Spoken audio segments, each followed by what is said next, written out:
Bienvenidos a la semana número 7 de geografía. En esta semana vamos a ver dos secuencias nuevas. De hecho, es una combinación de la secuencia 2 y 3, como les menciono ahí. Y los aprendizajes están relacionados con las representaciones cartográficas y el segundo con los recursos tecnológicos, cómo podemos obtener información con base en estos recursos tecnológicos. Los temas son tres. Uno son las coordenadas geográficas que les mencioné la semana pasada, que íbamos a ver en esta ocasión. El segundo ya lo vimos, que son los elementos de los mapas. Y el tercero es la evolución de las representaciones de la Tierra. Vamos a pasar con las coordenadas geográficas. Generalmente utilizan dos como referencia, pero vamos a hablar de un tercero, que son latitud, longitud y altitud. El primero es la latitud. Es la distancia medida en grados que existe entre cualquier paralelo y la línea del ecuador. Recuerden que en la primaria ustedes ubicaron dónde está la línea del ecuador, que es la línea que divide a la Tierra en dos. Para ubicar la latitud de un lugar se utilizan los paralelos, que son líneas imaginarias que se empiezan a contar a partir del ecuador que les mencioné, cuyo valor, el valor del ecuador es 0 y se mide en dirección hacia los polos, hasta los 90 hacia el norte o los 90 hacia el sur, ¿sí? Aquí les pongo un ejemplo de un globo terráqueo que está abierto, como si agarráramos el planeta Tierra y lo pusiéramos sobre una mesa. Esto es un ejemplo de cómo están representados los paralelos. La línea roja es el ecuador y tenemos distintas líneas que son como guía para distintos temas. Cuando veamos tema de clima, pues esto nos puede servir más, pero es casi como nos sirve de ejemplo. Esto es un ejemplo de cómo están representadas esas latitudes.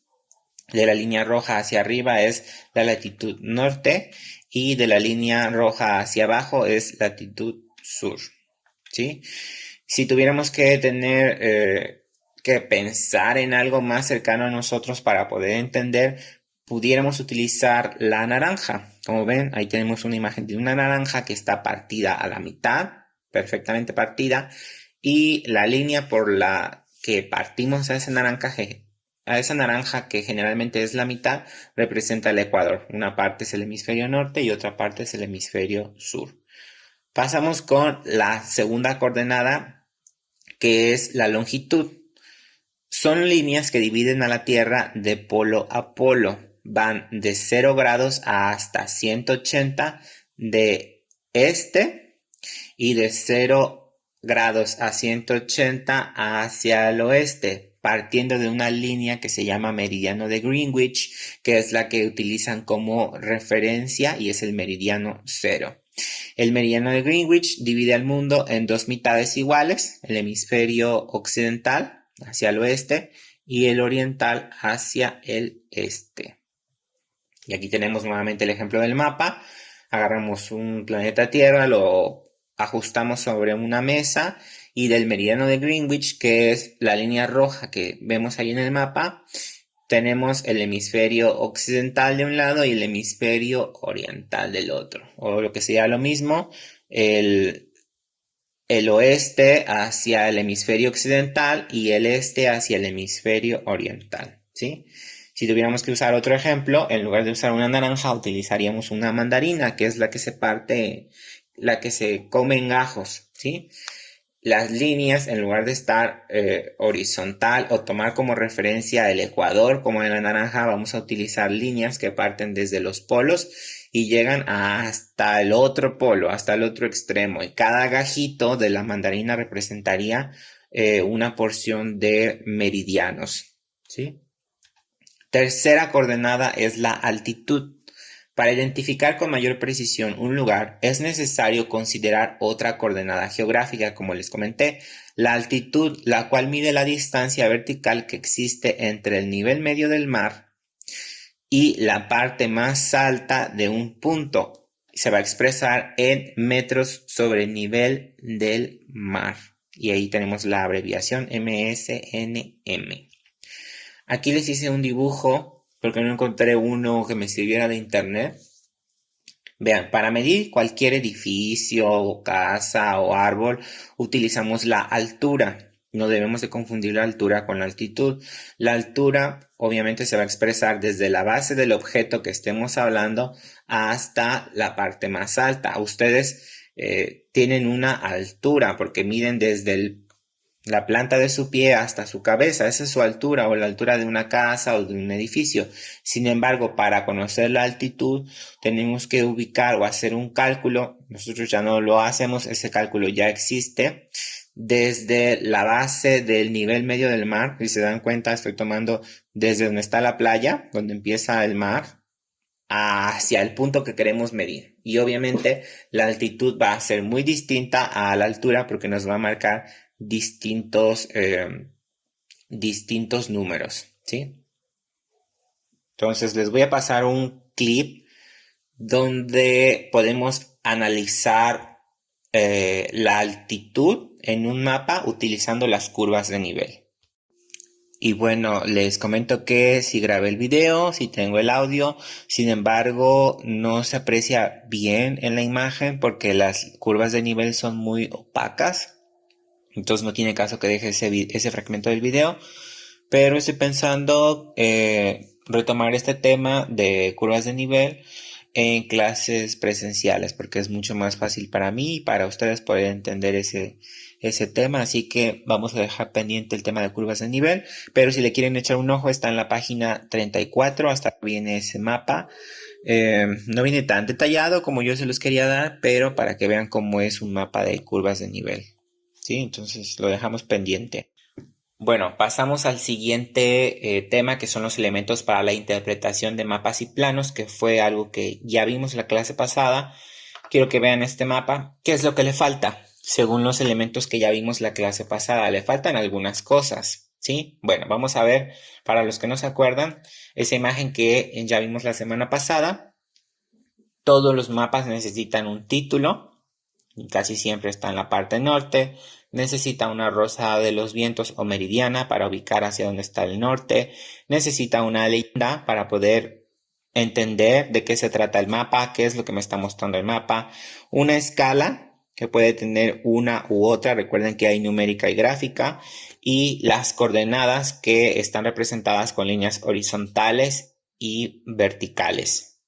También incluye otras cosas que no se aprecia bien en la imagen, que es la proyección, porque recuerden que la Tierra no es igual en todos lados, sino que es, entre comillas, deforme. Entonces, dependiendo de la proyección que yo utilice, algunos países se van a ver más grandes y en otras proyecciones esos países se van a ver más pequeños para darle más protagonismo a otras partes de la Tierra, ¿sí?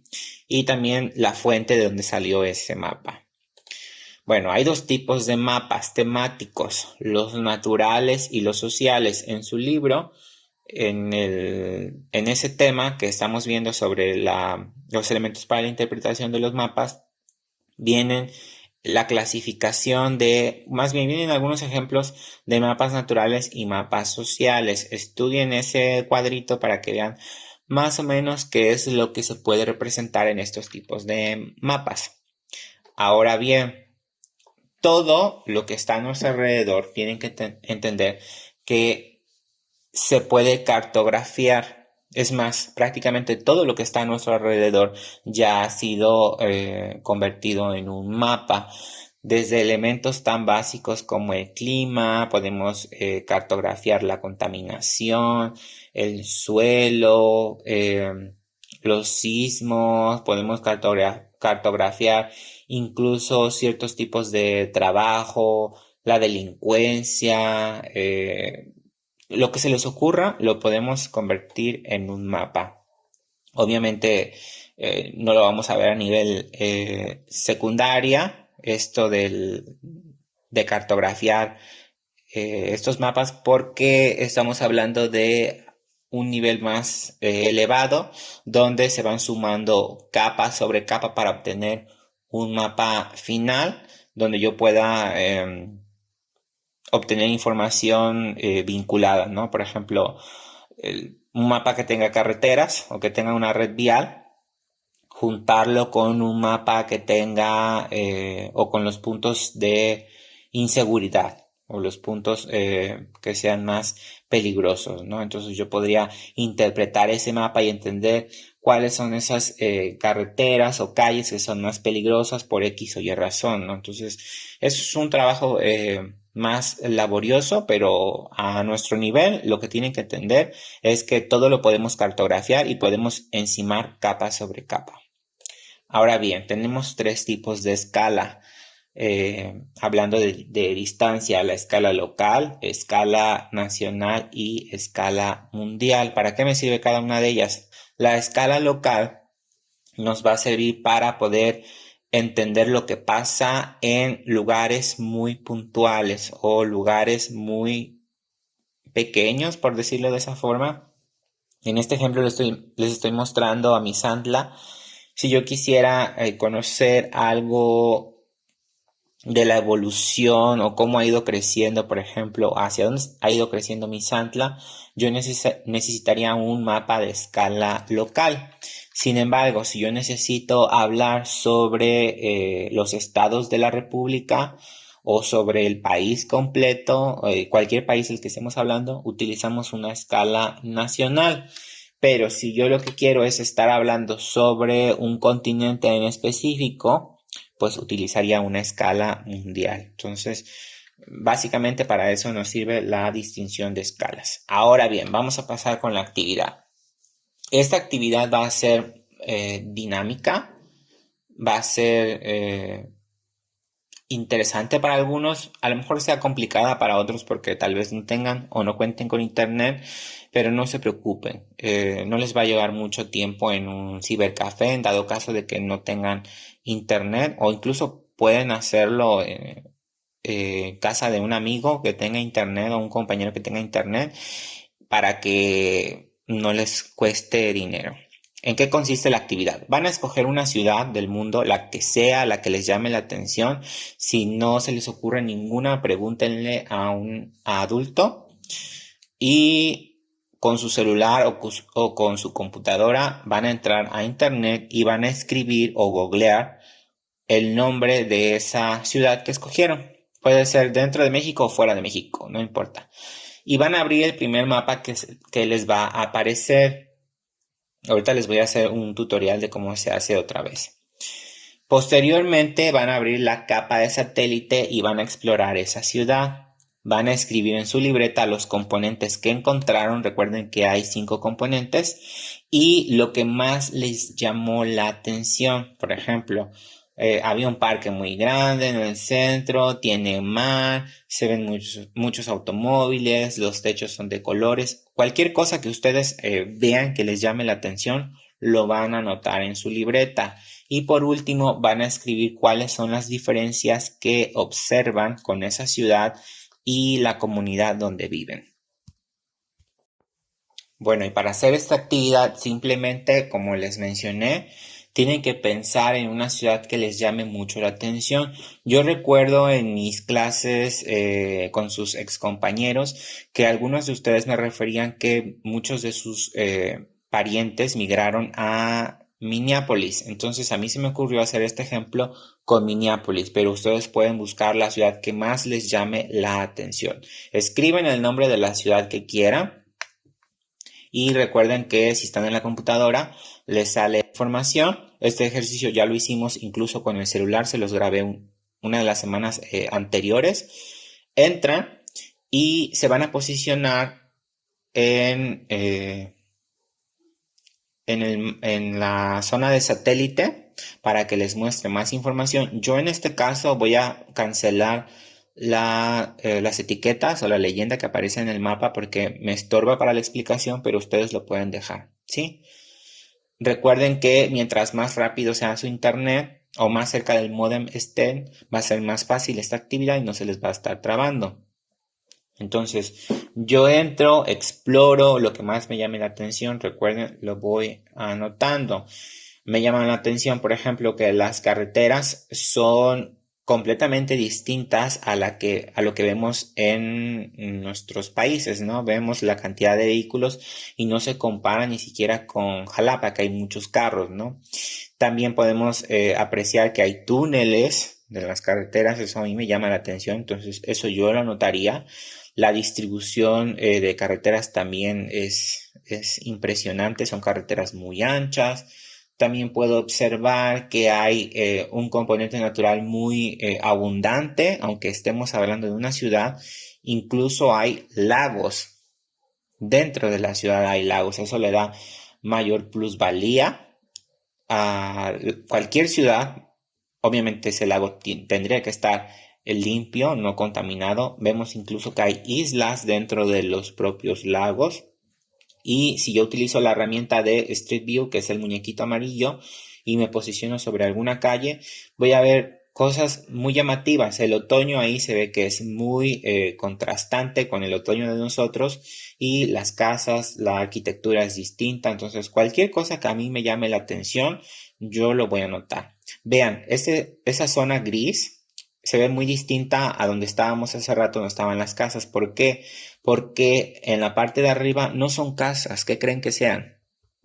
Estamos hablando de el downtown o el centro, que a lo mejor ustedes han escuchado hablar de sus familiares que emigraron, que es una zona eh, donde están las oficinas de prácticamente todo. Y como estamos hablando de una ciudad muy fría en el norte de Estados Unidos, vean cómo los edificios están interconectados para que la gente no tenga que salir a la calle y en temporada de frío entonces pasarse de un edificio a otro. Eso a mí me llama la atención y también lo notaría. Pero ustedes van a estar explorando los lugares, las iglesias, los museos, lo que más les llame la atención, y obviamente recordando que hay 5 componentes. En este caso, ese río que vemos ahí divide a la ciudad de otros distritos, más bien de otras ciudades, y eso estamos hablando obviamente del componente político, pero lo que a ustedes les llame la atención es lo que van a utilizar. A lo mejor pudiera servir para que digan, no, pues yo le voy a echar ganas al estudio y cuando tenga la posibilidad puedo ir a visitar X lugar, el que a ustedes se les ocurran. Y bueno, una vez que terminen la actividad, como evidencia me mandarían la fotografía de su libreta donde ustedes anotaron la ciudad que escogieron, los componentes y elementos que encontraron en esa ciudad, lo que les pareció más llamativo o interesante y las diferencias que tiene esa ciudad con respecto a la comunidad donde viven ahora mismo. Y eso sería prácticamente todo. Si tienen dudas ya saben dónde contactarme y nos vemos para la siguiente semana.